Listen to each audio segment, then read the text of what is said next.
আমি একটি জিনিস আপনাদের না দেখে পাচ্ছি না, আমি দেখানোর জন্য আজকে নিয়ে এসেছি। সেদিন যেদিন আন্দোলন করেছেন এটা একটা গুলির খোসা। এখানে 1 বছর সময় 5 বছর সময় দেওয়ার বিধান আছে, শর্ত পূরণের জন্য 5 বছর সময় দেওয়ার বিধান আছে, ভালো করে পড়ে দেখবেন। আমি এই বিষয়গুলো বিশ্লেষণ করে একটা আবেদন জমা দিয়েছি।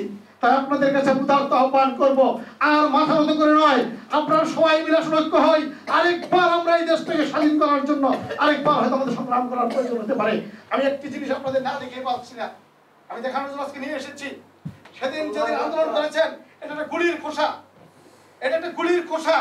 এই দুটি খোসা আমার জীবনকে সেদিন তুলে দিতে পারতো। 17 তারিখ আমি আন্দোলনের মাঠে আমিও উদারত আহ্বানে স্লোগান দিয়েছিলাম। আমাকে সেদিন গুলি করা হয়েছিল, মাটিতে লুটিয়ে পড়ে জীবন রক্ষা করা হয়েছে, গুলির খোসা তুলে রক্ষা করেছি। এই খোসা দেখাতে পারবেন না কেউ। সেদিন আমরা মাঠে ছিলাম, সেদিন আন্দোলন করেছি। আজকে আন্দোলনের ফসল তুলে তারা তাদের ঘরে, আমরা কোথায় সেদিন আমরা কি করেছি সেভাবে। তাই সকলের কাছে আমি উদারত আহ্বান করবো, যেখানে অনিয়ম সেখানে প্রতিবাদ। আমি একটি কথা না বললেই পারছি না, জুতা যদি চালাতে হয় আমাদেরকে বাধ্য করবেন না।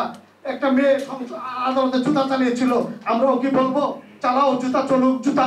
এই দেশকে আইনের শাসন প্রতিষ্ঠিত হবে না, দরিদ্র মানুষগুলো কি কোনো বিচার পাবে না। সকলকে অসংখ্য ধন্যবাদ। আসলে আমি হালকা হওয়ার চেষ্টা করেছি, আমি প্রতিবাদ করে যাবো, আপনারা আমাদের সাথে থাকবেন, সকলে মিলে প্রতিবাদ করি। ধন্যবাদ।